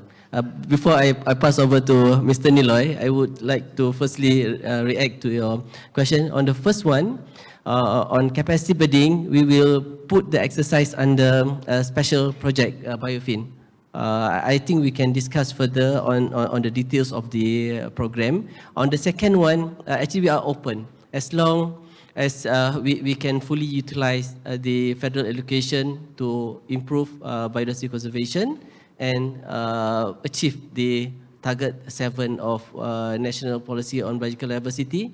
Because as of now, our achievement is only about 13% for terrestrial and 5% for marine protected areas. And at global level, they put 30% of terrestrial as well as 30% for marine protected areas. There is a big gap between the national achievement and the national biodiversity targets as well as the international targets. I hope with all input and feedback from stakeholders, we can further improve our so-called economic instrument for biodiversity conservation. Thank you. Thank you, panelists. Just to continue on that line of thought, on the reflections, this is not to put Max again on the spot, but actually to give him a way out. Is there any conversation on if Malaysia were to ever implement a carbon tax, for example, could there be some earmarking from that source of revenue? Because, you know, we saw in Luke and Yu Byung's presentation that carbon is the biggest value from the forests. So that, and then what Malaysia is already designing, the debts, the emissions trading scheme, should PAs not be able to sell carbon credits and therefore finance themselves? I heard you talking about blended finance, but I didn't hear anything from the carbon markets. Should a PA not be able to sell to the neighbor, which is probably an agricultural commodity plantation, or generally, which then they are allowed to keep some of that revenue back? I mean, it's a conversation that may not have begun, but I was saying to Pekchon that we perhaps should have had Bursa here and engaged in this conversation as well. But maybe Ministry of Finance can take the message to them.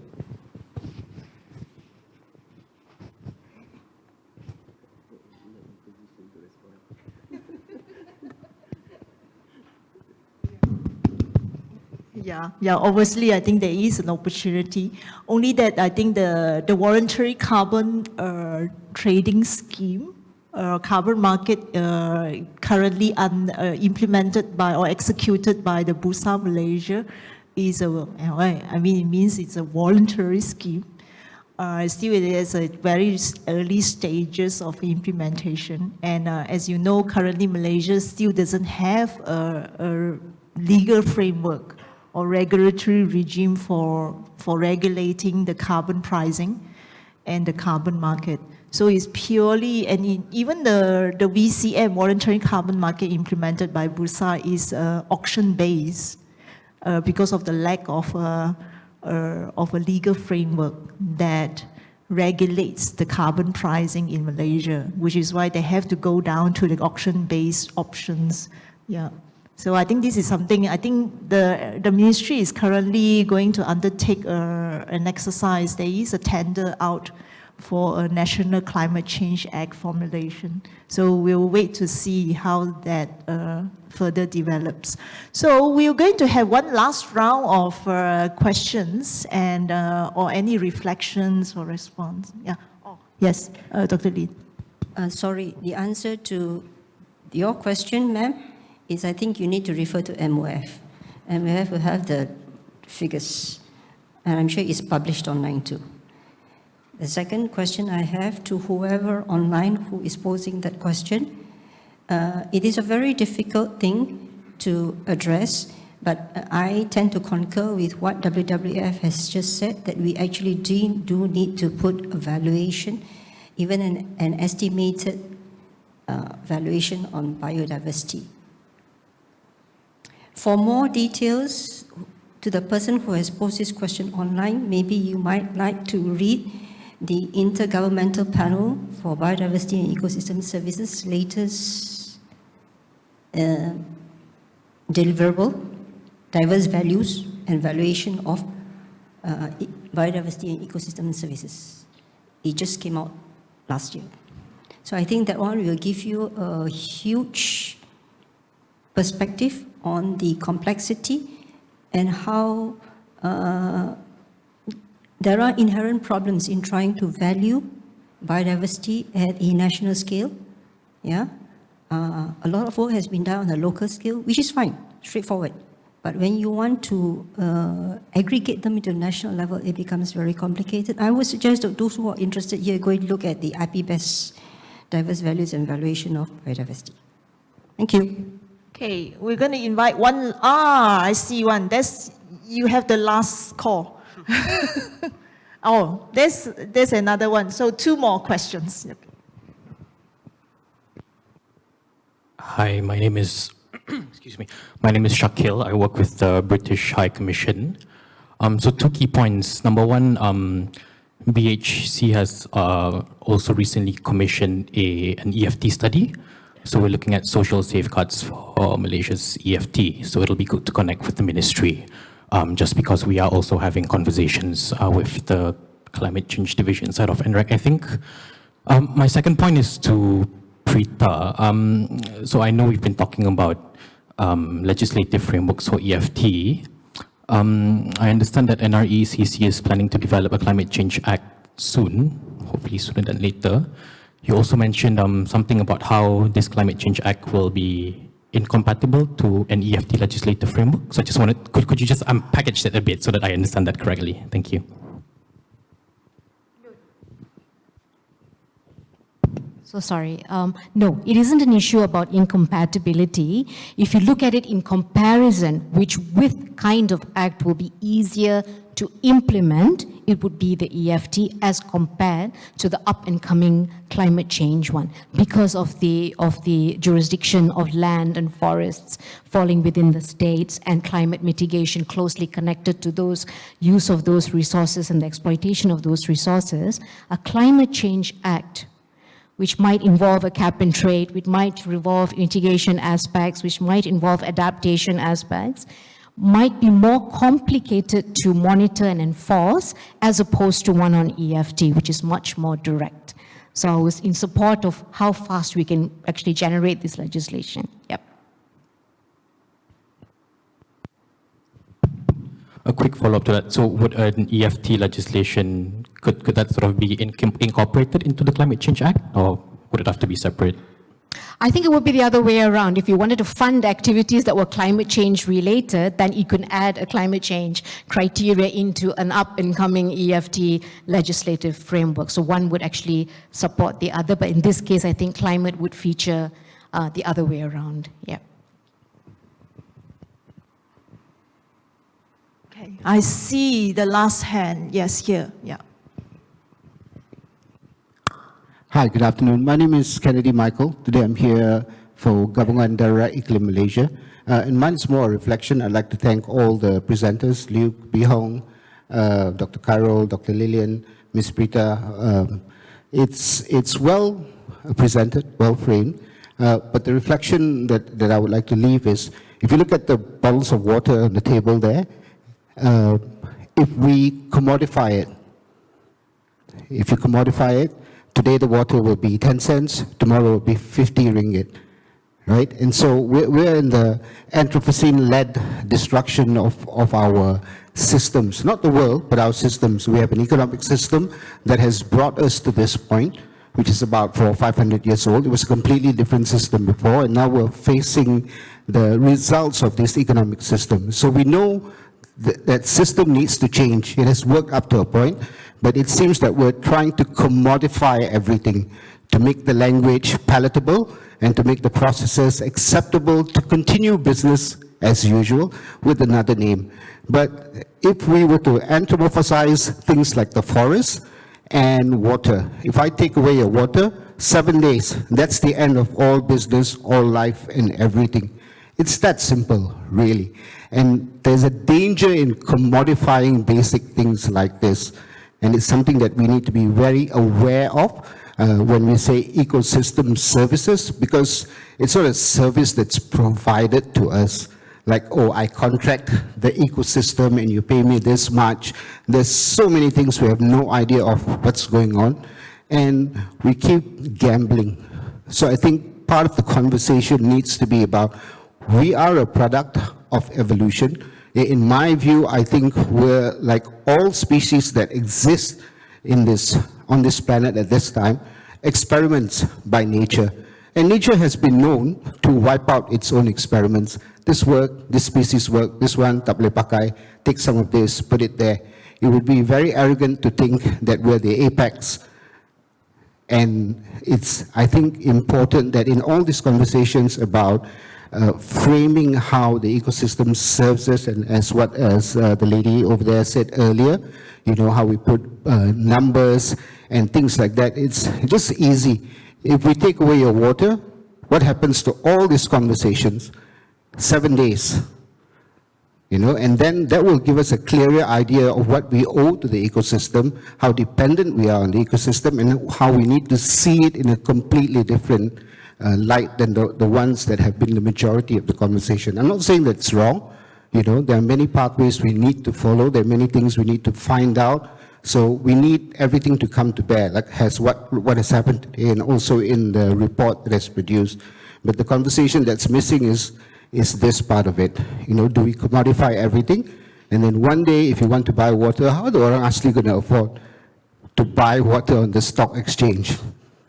You know, we can go in that direction. Thank you. Thank you for a comment. Any feedback?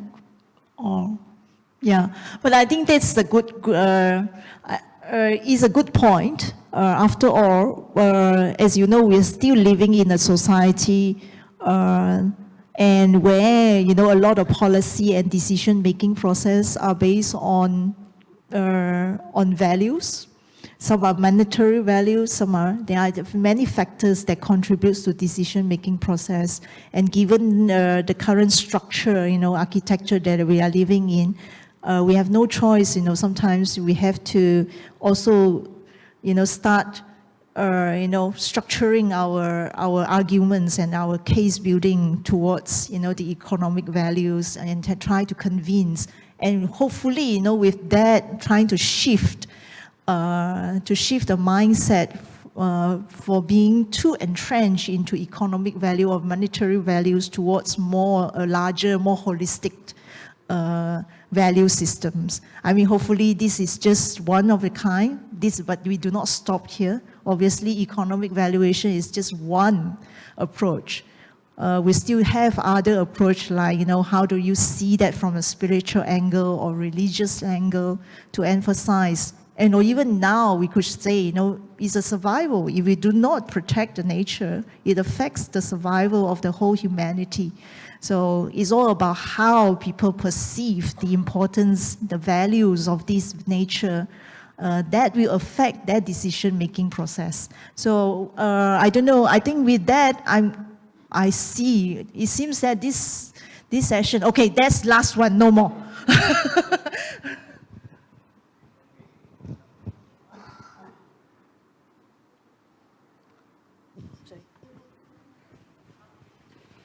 Thank you, Madam Chair, for this opportunity. I just want to highlight one very important point, missed opportunity.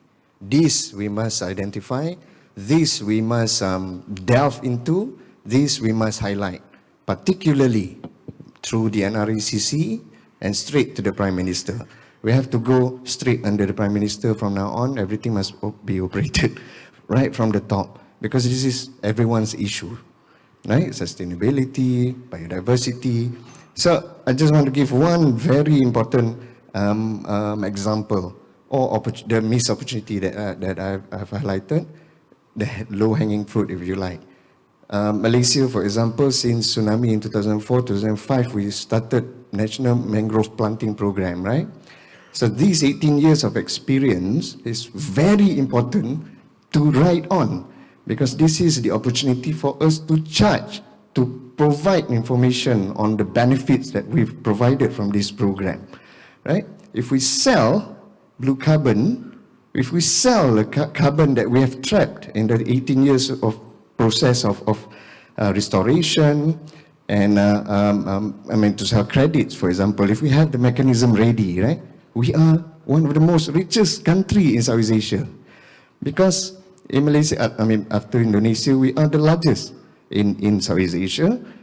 Mangrove cover, imagine if we can map all seagrasses, and we do have salt marshes, by the way. We have all 3 blue carbon ecosystems.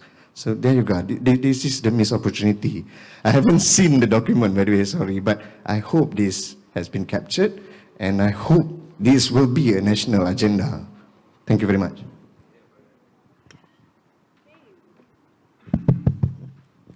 From the panelists, do you need any more to respond? If not, I'm going to, it looks like next time, I think we're going to take into, I would like to, the organizer to take note that panel discussion needs 2 hours and not 1 hour, 1 hours. Obviously, 1 hour, 1.5 hours is not enough, especially on the issues regarding a fiscal instrument. Thank you very much again for this, and thank you, Dr. Naeem, Dr. Lilian, and also Britta for sharing your views and feedback on this. Moving forward, how to enhance and also improve the effectiveness of the EFT mechanism in Malaysia. For your information, NRECC and also UNDP, with also the collaboration of the state governments, will be going to look at the options of how to further improve the EFT mechanisms in terms of its,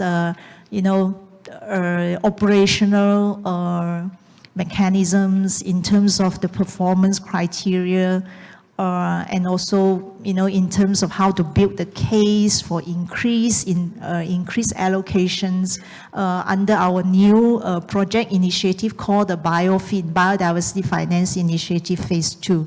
So tomorrow we're going to have an inception workshop to look at these. And with that, we really hope everyone here and also your colleagues to participate and really actively provide your feedback and contribute to this process and to this journey. Thank you very much. I'm going to pass this back to Edmund. Yeah. Thank you, Pek Chuan. Ladies and gentlemen, let's give a loud, thunderous round of applause to our outstanding panelists for the remarkable insights, and as well to the audience for the engaging contribution in the discussion that made this session very lively and engaging. All right, I would like now to request our panelists to remain on stage as I invite Mr. Niloy Banerjee, Resident Representative of UNDP Malaysia, Singapore and Brunei Darussalam, to present a token of appreciation to our panelists on stage.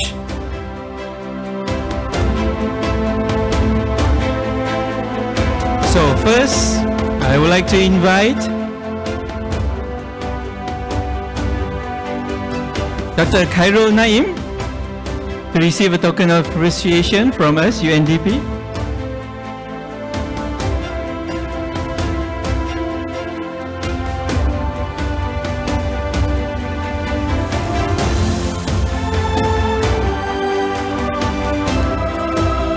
Next, I would like to invite Dr. Lilian.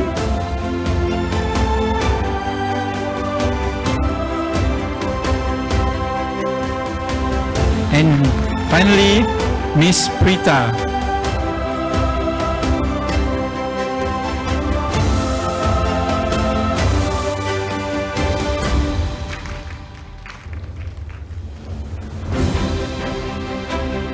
All right, now we'd like to take a brief moment to have a group photo op. May I have the panelists to remain on stage to take a group photo?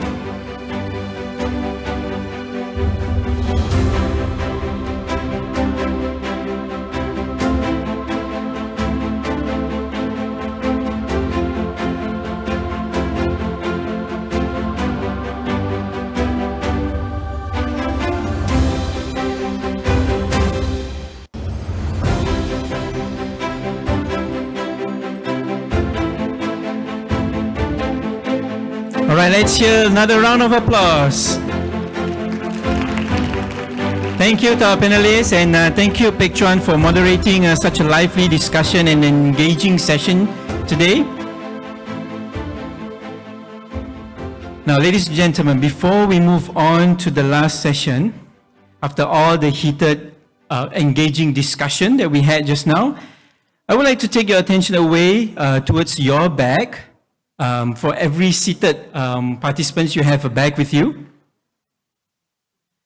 As I mentioned earlier, we come in 3-in-1 packages. So we have a bag, and in your bag you should be able to see that all of you will have the TEEB reports for your reference. So I'm sorry for the virtual participants, you're unable to get this, but we hope that we can share something sometime. So the first thing in your bag, you have the reports. All right, we give you a bag so that you can carry all the reports back home. It's quite heavy, right? And the bag comes with functionality where you can charge your electronics while on the go. So to ensure that you will continue to have engaging discussions all the way. All right, if any one of you do not have the bag, this is one extra, you can come and claim it from me. And the most interesting one, and the most interesting one is this pen. All right, so I'm not going to make any magic. It also comes in a 3-in-1 package. Besides a pen, it functions as a laser pointer where you can use to do presentations. All right, for you to promote a little bit on biodiversity conservation when you do your talks. All right, and if you need to save a soft copy, you have a USB 64 gig storage space. So this one is technically called a pen drive, right? Literally a pen drive. So it comes in a 3 package. You use it as a pen, you use it as a laser pointer, and also you can use it as a USB storage, mass storage for soft copy documents. All right, so after this minor 3-in-1 distraction, we will move on to the next and the final session. I would like to invite our honored guest, Mr. Niloy Banerjee and Dr. Khairul Naim, accompanied by Ms. Gan Pek Chuan and Annabelle Trinidad, which is the Senior Advisor for BIOFIN Group, onto the stage to launch the BIOFIN Phase 2 in Malaysia.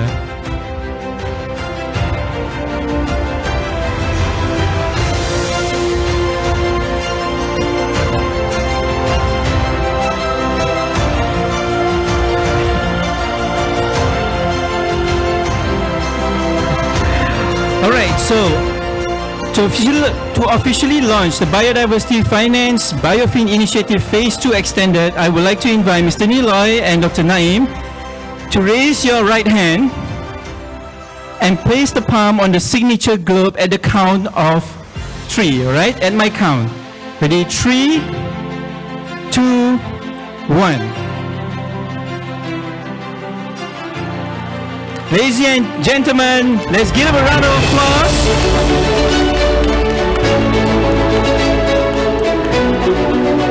So with that hand on the globe, the signature is being signed on the document. This represents the BIOFIN Phase 2 is now launched and will continue to 2025 with a commitment of $500,000 to implement 2 finance solutions, which is strengthening the implementation effectiveness of EFT scheme in Malaysia and imposition of the ecosystem's conservation fee in Sabah.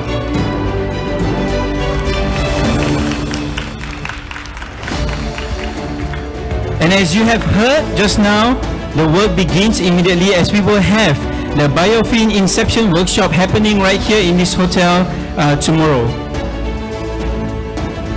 I would like to request our distinguished guests to remain on stage for the photo op session.